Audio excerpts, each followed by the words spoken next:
Saya di sini akan menjelaskan mengenai topik 7, yaitu konsep dasar unsur-unsur sistem akuntansi pokok pada perusahaan. 7.1 Pengertian sistem akuntansi pokok. Menurut beberapa ahli menyatakan bahwa 1. Menurut Mulyadi, mengemukakan sistem akuntansi adalah organisasi formulir, catatan dan laporan yang dikoordinasi sedemikian rupa untuk menyediakan informasi keuangan yang dibutuhkan oleh manajemen dalam pengelolaan. 2. Menurut Nugroho, mengemukakan bahwa sistem akuntansi merupakan suatu alat yang dipakai untuk mengorganisir atau menyusun, mengumpulkan, dan mengikhtiarkan keterangan-keterangan yang menyangkut seluruh transaksi perusahaan di perusahaan, di mana para pegawai, kegiatan-kegiatan perusahaan, bahan-bahan dan mesin-mesin dapat dipadukan sedemikian rupa sehingga pengawasan dapat dijalankan sebaik-baiknya.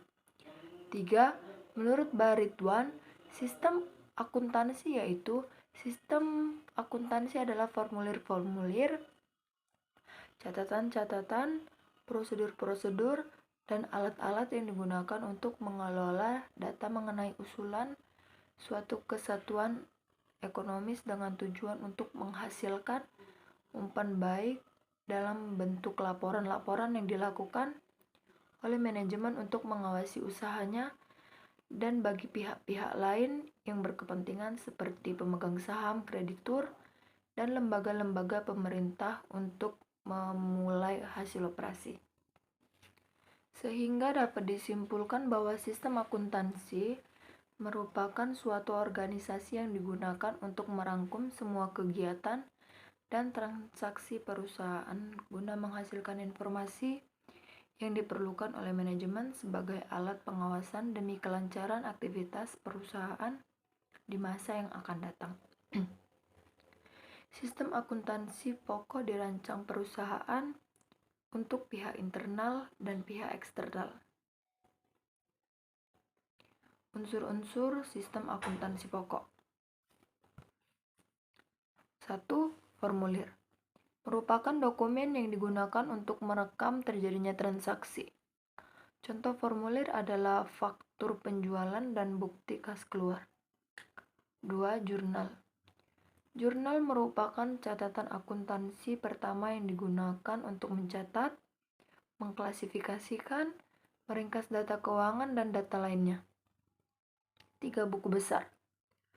Buku besar atau general ledger terdiri dari rekening-rekening yang digunakan untuk meringkas data keuangan yang telah dicatat sebelumnya dalam jurnal. 4. Buku pembantu. Buku pembantu ini terdiri dari rekening-rekening pembantu yang merinci data keuangan yang tercantum dalam rekening tertentu dalam buku besar. Dan yang terakhir, laporan.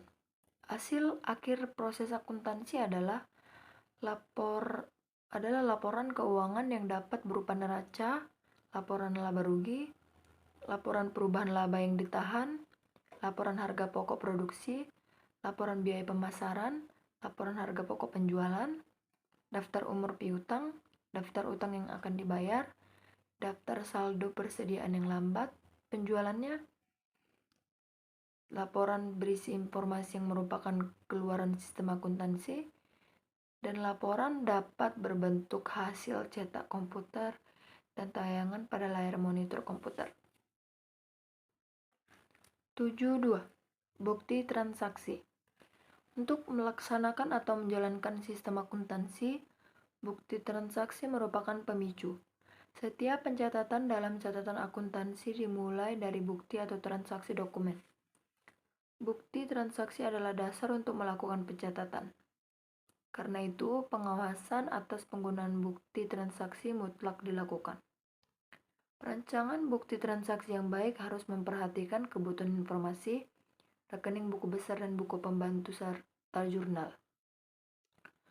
Untuk mendapatkan bukti transaksi yang sesuai dengan kaidah pengendalian intern, ada baiknya merancang bukti transaksi dengan memperhatikan prinsip-prinsip penyusunan bukti transaksi. Prinsip-prinsip penyusunan bukti transaksi tersebut adalah: 1. Pencantuman identitas bukti transaksi. 2. Pencantuman identitas perusahaan. 3. Rancangan sesuai kebutuhan. 4. Ada tebusan atau kopi. 5. Pencantuman unsur internal cek. Dan 6. Pencantuman nomor urut tercetak. 7.3. Jurnal.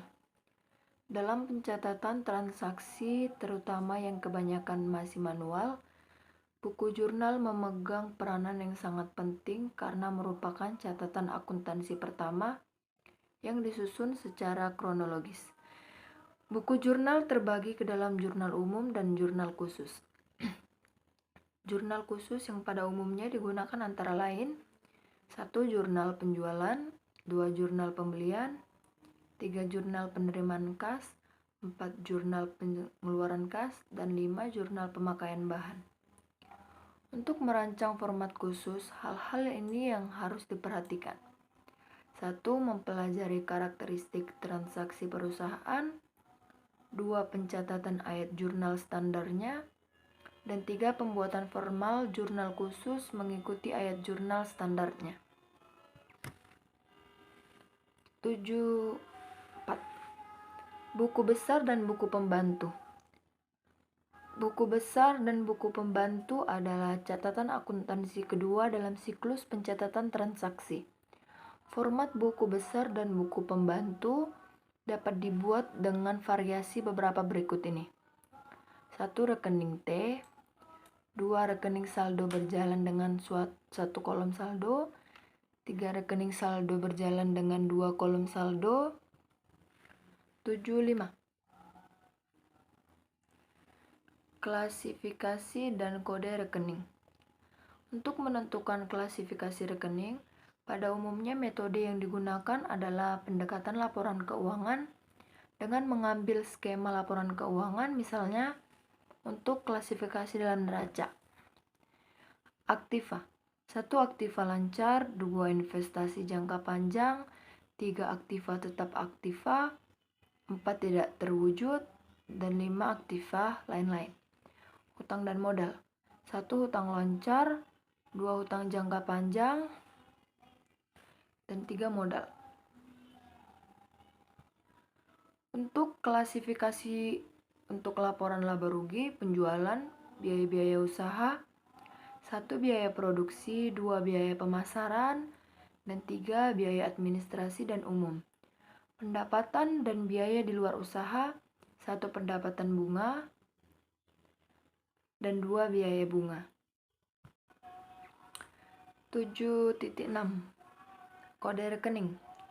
Penentuan klasifikasi rekening selalu diikuti dengan pemberian kode rekeningnya. Hal ini bertujuan untuk mempermudah dalam pengklasifikasian, pengidentifikasian, dan pengarsipan.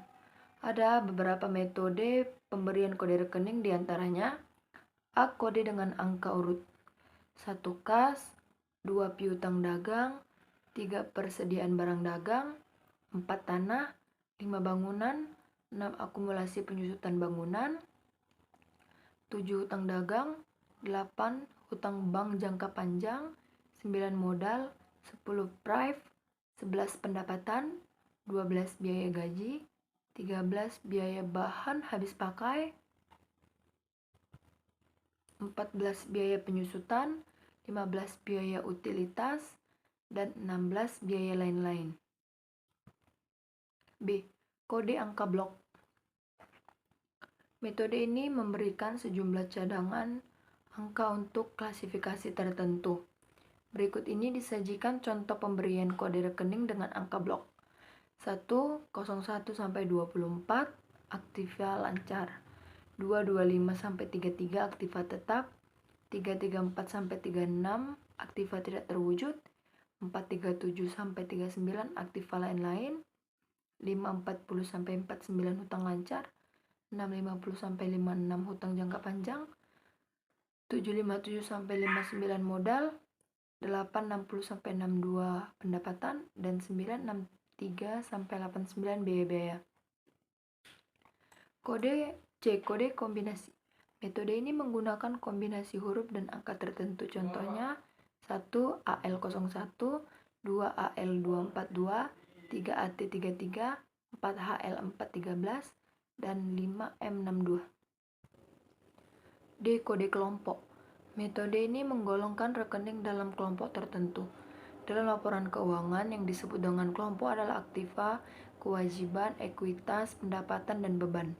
Masing-masing kelompok memiliki golongan tersendiri. 77. Laporan. Laporan yang dihasilkan sistem akuntansi pokok adalah laporan keuangan dan juga dapat berupa laporan-laporan yang lainnya. Laporan terbagi menjadi dua, yaitu laporan keuangan dan laporan lain. Laporan keuangan terdapat 4 laporan, yaitu 1 neraca, 2 laporan laba rugi, 3 laporan arus kas, dan 4 laporan perubahan modal. Laporan lain terbagi menjadi 5, yaitu laporan penjualan, laporan harga pokok produksi, laporan daftar umur piutang, laporan persediaan, dan lain-lain. 7.8 Kesimpulan.